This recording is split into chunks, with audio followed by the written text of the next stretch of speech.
Wonderful Precure Episode 1 is out, and it is something for sure. The episode starts with a bit of a montage of various animals before settling on our main character, Komugi the Papillon, waking up in the early morning. Also waking up her owner Iroha in the early morning. I really enjoyed this moment. My kittens sometimes wake me up like this, and while it's kinda annoying, it's hard to stay mad at them. The beginning of this episode also firmly reminds me why I am typically a cat person.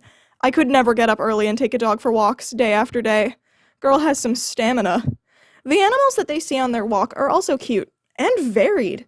I was a little worried that this season would mostly focus on animals usually kept as pets, but I'm glad they're not doing that so much. Also, I have to mention how good the animation looks. I know it's just the first episode, but this is great. After taking her dog for her walk, Iroha has to go straight to playing in a volleyball game. Girl is seriously athletic. If I'm gonna be honest, I forgot for a moment that she wasn't our lead, and was surprised when we didn't follow her to the game, and instead focused on Komugi's separation anxiety.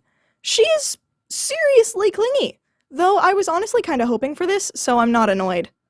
Even though she can't speak for the first entire half of the episode, Komugi still manages to be a compelling lead, especially once Iroha leaves and we get to really focus on her. They do an excellent job of conveying her conflict and pain without saying it in so many words, and I really enjoyed it, especially her nightmare, since the actually painful part of it is just her reality of being a dog and not a human friend of Iroha's that can do all of these things with her. I should also mention the very tiny scene of what I think is the Niko Garden being attacked, but it's so short. Honestly, we don't get much other than seeing a bunch of animals turn into weird eggs, and hearing a sheep half call out for the Precure before the same thing happens to him, too. Komugi being so excited for Iroha coming home is adorable. Honestly, all of this is adorable. At this point, everything has had a super calm feeling to it, one I'm starting to really love. They go for another walk. Seriously, I cannot comprehend this girl's energy. She's not as outwardly energetic as some other cures I could mention, but she just keeps going. On their walk, they run into Toyama Satoru pondering the Mirror Stone, a stone that is not as reflective as its name implies. His bunny Daifuku is also there, but doesn't do anything just yet. His and Iroha's little chat is just so cute, and he obviously has a bit of a crush on her. Honestly, I can see why. She came out of the gate swinging with the compliments, telling him how smart he is, how much she wants to talk to him and spend time with him. Dude, I actually get it. I was sort of worried that they'd do something like what they did with Takumi back in Delicious Party, where his crush on Yui was such a big part of the season and his arc, but she didn't really show signs of reciprocating, nor were there any scenes of them where you could really understand his having a crush on her. Thankfully, Wonderful Precure is already one step ahead, and I'm alright with jumping on this ship for now. We all know Precure doesn't have the best track record with romance, but I'll give them another chance. This looks cute. Then, of course, we meet Yuki and Mayu for the first time. Yuki is just as much of a cat as everyone thought she was going to be, and Mayu is actually super introverted, oddly enough.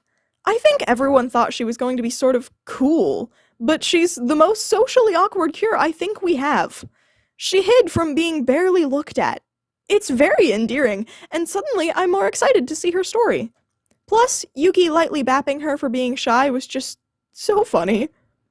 Komugi and Iroha stop at a park for some rest. Finally, I was beginning to wonder if Iroha was superhuman even without Precure powers.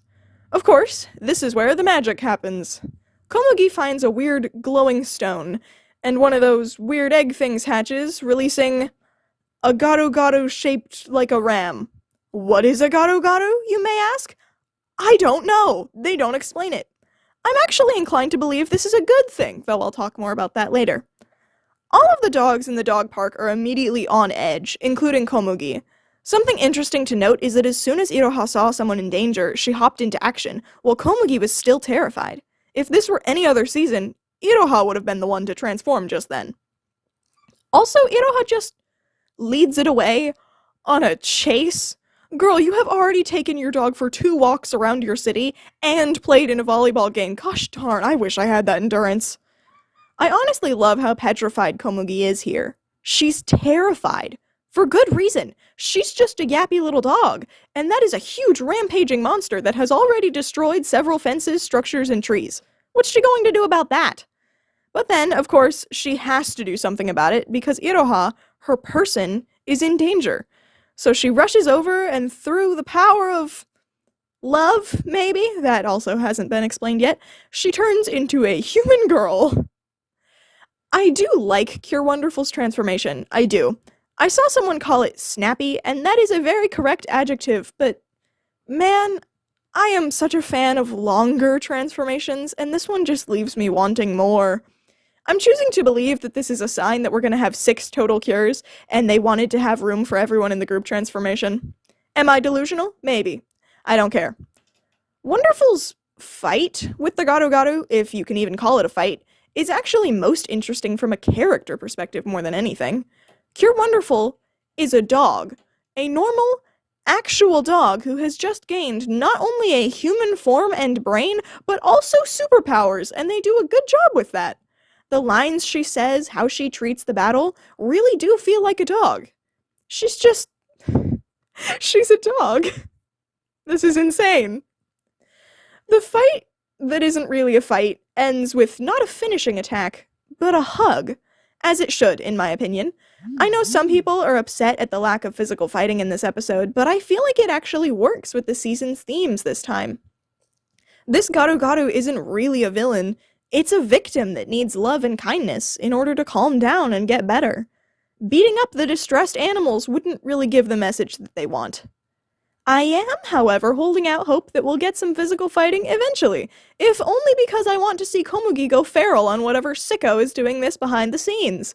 Beating up animals is not cool, but I feel like beating up animal abusers is cool, so don't lose hope for it just yet.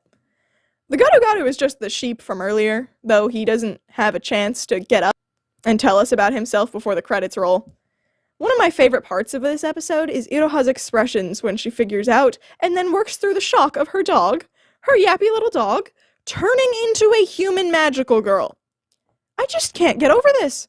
This is so ridiculous. I mean, I'm loving it. I am loving it so much, but Iroha's dog just turned into a human magical girl. I have no idea how I would react if my kittens did that. Probably something like this, honestly.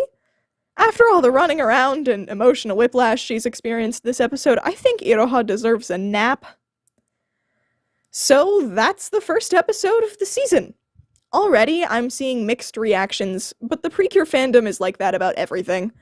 I love this episode, personally. It's such a strong start for me, and it just gets me vibrating with everything coming this year.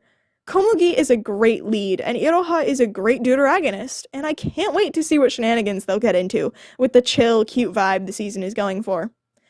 Now for my theory. A lot of people criticized Hirogaru Sky for not having well-developed villains, and were hoping for more from this season. However, it almost seems like right off the bat, we're actually getting less.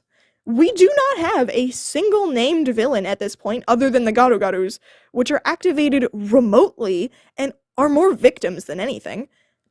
I think this is a feature of the season, and not a bug. See, Cure Friendy's outfit makes her look like a detective. I've mentioned it before, and I know I'm not the only one who's noticed. So then, if she's a detective, what sort of mysteries is she going to be solving? Well, how about the plot of the show? They've set up her design in such a way, and have already set up Satoru as a researcher. I would not be surprised in the slightest if the team had to sit down and do some detective work in order to discover the villains. Especially since it wasn't just Komugi whose reflection showed up in the mirror stone. It was Iroha's too. And what was her wish? To be able to speak to animals. Sounds like the perfect power for a detective to me. If this happens, it might even make up for the lack of fighting in my eyes. Detectives are cool! Of course, those are just my thoughts on it all. Please, leave yours in the comments. Discussion is what makes this fun, after all. Until next time!